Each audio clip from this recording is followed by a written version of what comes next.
Masih bersama dengan saya, Saudara Aiman Wicaksono. Saya masih bersama dengan Arista Atmaji, pengamat penerbangan, dan juga praktisi penerbangan, Kapten Vincent Raditya. Saya ke Kapten Vincent. Kapten Vincent, saya bacakan, ini kemudian kita tidak mendahului apa yang, sekali lagi, tidak mendahului apa yang diberikan oleh KNKT nanti, apapun yang kemudian dianalisis, meskipun kita tahu nanti analisisnya akan berlangsung mungkin lama, bisa setahun.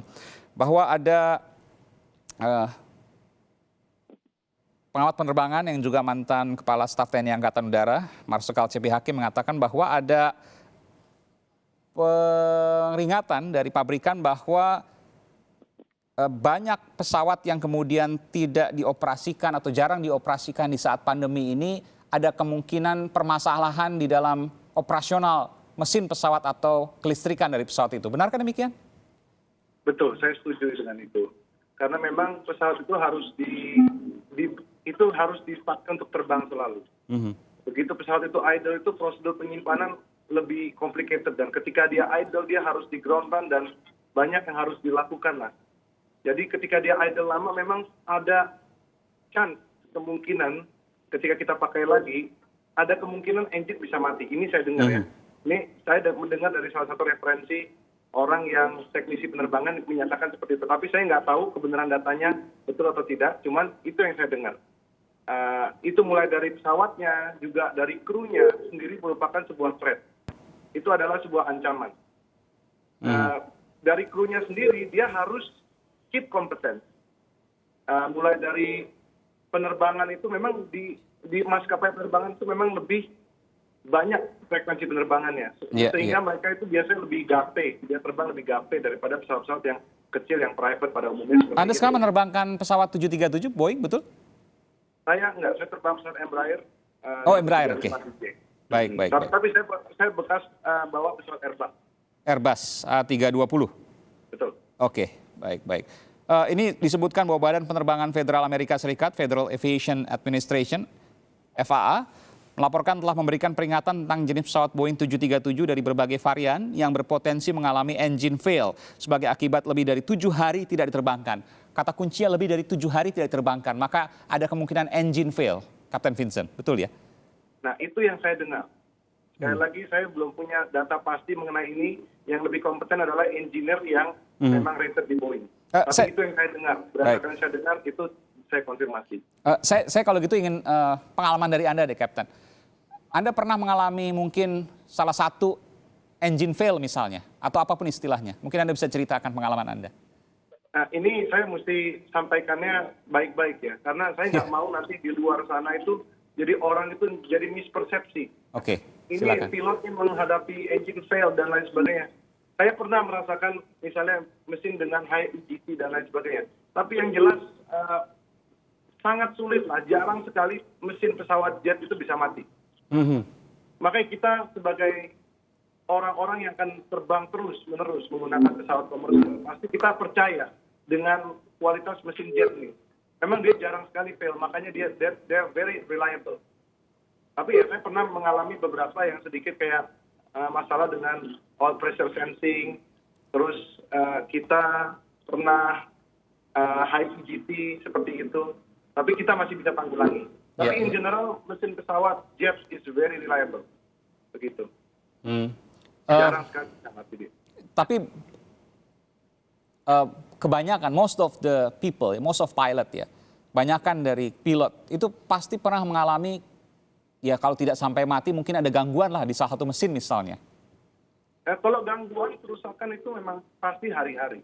Hari-hari? Sering ya? Luar biasa. Pak, itu bukan, karena gini loh. Airplane is made untuk saling menanggulangi. Ini ada gangguan atau gimana ya? Ada suara, sebentar saya akan coba. Ini suara seperti suara ring telepon ya. Oke, baik. Silakan, Kapten. Oke. Jadi bisa saya sampaikan pesawat itu memang dibuat dengan berbagai redundancy. Karena pesawat memang didesain untuk menanggulangi kerusakan. Karena pembuat manufaktur pesawat mengetahui, karena pesawat ini terdiri dari ribuan sensor dan ribuan part yang bisa fail kapan saja. Maka dari itu secara sistem pembuatan pesawat itu mereka benar-benar desain dengan baik. Misalnya mereka memiliki beberapa sumber hidrolik, mereka memiliki sumber listrik yang berbeda, satu mulai dari engine driven, satu mulai dari electric driven.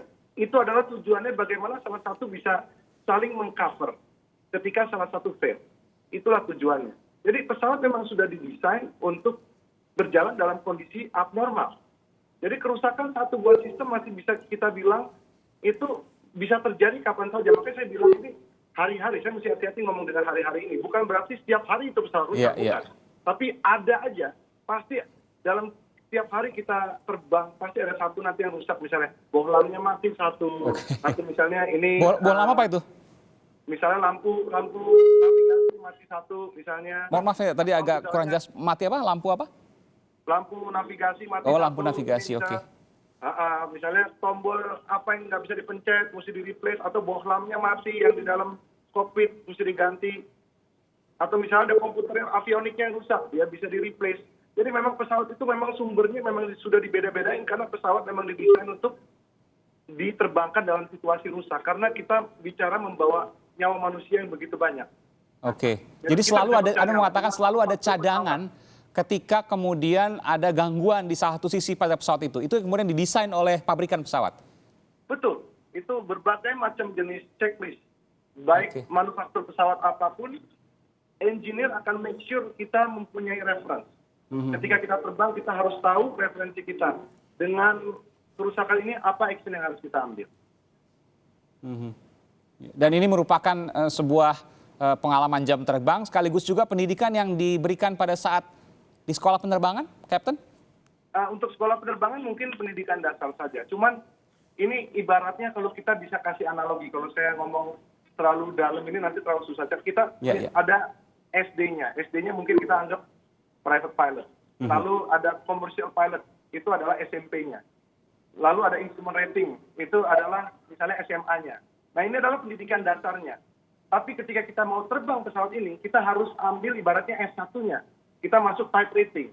Nah, kita type rating. Di pendidikan type rating itulah, karena setiap pesawat itu berbeda, sistem yang didesain dari setiap manufaktur, seperti saya dulu terbang Airbus, di mana semuanya serba otomatis dan semua computerized dan pilot dijaga oleh sistem. Kita terbang dengan pesawat Embraer, dan itu berbeda filosofi dan berbeda cara kerja. Maka di type rating itu kita di brainstorm, kita dikasih tahu bagaimana menanggulangi ketika ada abnormal, dan bagaimana sistem bekerja itu. Karena itu krusial sekali untuk memahami cara sistem kerja dari sistem pesawat tersebut. Gitu.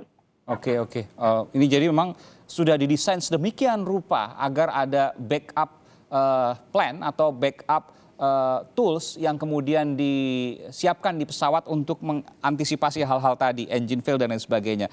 Betul. Pak Arista, ini jadi seharusnya apapun yang terjadi ini memang ya kita bicara satu hal bahwa ada di luar kewenangan atau kemampuan manusia. Tapi kemudian bahwa ada usaha-usaha yang dilakukan baik oleh pabrikan pesawat maupun oleh pilot yang kemudian juga ikut dalam sekolah tadi, katakan tadi dari SD atau private pilot sampai kemudian type rating, sampai S1-nya istilahnya seperti itu. Itu kemudian memperkecil apa yang bisa terjadi pada saat darurat, Pak Arista. Ya, mereka itu kan sebelum jadi pilot type rating itu kan mereka masuk simulator. Simulator tuh kayak real gitu. Di mock-up itu ya di simulator tuh mereka juga terbang dalam kondisi yang paling jelek, bad weather ya seperti tadi kalau bahasa Betawi dalam kondisi pesawat dibanting-banting ya, gimana mereka mengatasi itu ya, bagaimana landing secara presisi tepat di runway, semua dilatih di simulator semua itu. Dan gangguan-gangguan tersebut tidak setiap hari memang, tapi sering dialami. Ada aja begitu. Kalau itu pilot yang ngomong, tapi memang ya kalau dari message dari saya itu terutama kalau musim hujan. Ya, Oke. musim hujan.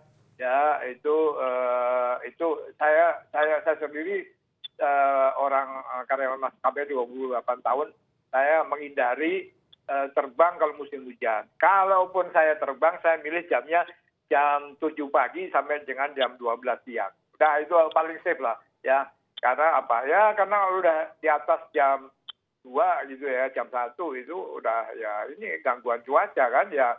Kita bagaimanapun kalau all the way itu kalau bad weather-nya tinggi ya, keras ya, kan nggak nyaman juga, deg-degan kan, harus baca ini kan Al-Fatihah, surat apa semua dikeluarkan semua ya. Jadi saya pun yang udah terbang mulai tahun 81, saya juga milih-milih gitu. Kalau nggak terpaksa bisa milih, saya akan terbang yang jamnya yang lebih pagi atau siang ya kalau musim hujan. Ya, meskipun pesawat terbang kan masih merupakan transportasi yang paling aman yang Iya, ada. betul. Ini menarik. Ini message saya ini. Saya mau ke Kompas nih. Memang kalau ada kecelakaan gini, berita kecelakaan ini mendunia ya, cepat mendunia. Betul. Buruh-buruh yang meninggal ini hampir 100. Yang meninggal pesawat kecil di hutan Amazon aja, yang penumpangnya 2-3 orang, itu 1 jam aja bisa dibaca di online, di berita online di Indonesia. Ya, itulah kecelakaan pesawat itu, padahal di laut banyak banget, apalagi di darat itu tiap hari itu. Tapi kan nggak jadi konsumsi media kan, orang nggak curious, nggak ada curiosity. Tapi kalau pesawat itu, waduh, itu. Tapi ya ini sekarang saya sebagai pengamat dan dosen, ini kan saya mau ke media itu karena message-nya jangan sampai beritanya simpang siur ya. Ada yang bilang pengalihan isu, ada yang bilang misalnya dibajak. Memang iya itu simpang siur nggak keruan gitu. Nah kita ini sebagai yang saya yang mohon maaf yang tahu sedikit lah dunia aviasi ya, walaupun 28 tahun dan dosen di penerbangan, tahu banyak. Kerja di maskapai 28 tahun, dosen penerbangan sejak tahun 2011. Baik, terakhir Kapten Vincent, apa yang bisa sampaikan Kapten terkait dengan kecelakaan ini? Tentu ini merupakan sebuah keprihatinan meskipun dalam dunia transportasi pesawat terbang adalah transportasi yang paling aman sesungguhnya. Ya mungkin yang bisa saya sampaikan aja, sebenarnya kita janganlah stop believing in aviation. Dengan kejadian ini saya tahu bahwa ini pasti menjadi shock publik di seluruh Indonesia. Tapi jangan pernah jadi terbuai dengan suasana ini, aduh saya jadi takut. Saya juga udah ngerasain sendiri, saya terbang lalu lalang, tadinya juga saya takut. Berapa tahun, Kapten? 10 tahun saya terbang. Memang masih belum sepanjang ini, Pak Arista. Cuman saya memang sudah masuk ke berbagai macam situasi yang kurang nyaman juga sudah masuk. Tapi ternyata saya yakin bahwa pesawat are very reliable. Ini pengalaman saya yang tadinya saya nggak percaya sama pesawat, tapi sekarang saya percaya banget dengan pesawat. Pesawat sangat bisa diandalkan, pesawat terbang ya? Very reliable. However, jangan sampai terlalu pede. Jadi kita overconfident gitu loh. Jadi tetaplah percaya, jangan takut mau naik pesawat tua. Percaya bahwa regulator seluruh Indonesia bekerja sebaik-baiknya menjaga semua keselamatan penumpang penerbangan di Indonesia. Iya. Saya pernah pengalaman juga kemudian ke pabrikan pesawat di Toulouse, Prancis, Airbus, dan juga kemudian saya berkeliling di ATC. Itu memang betul-betul standar yang digunakan sangat ketat.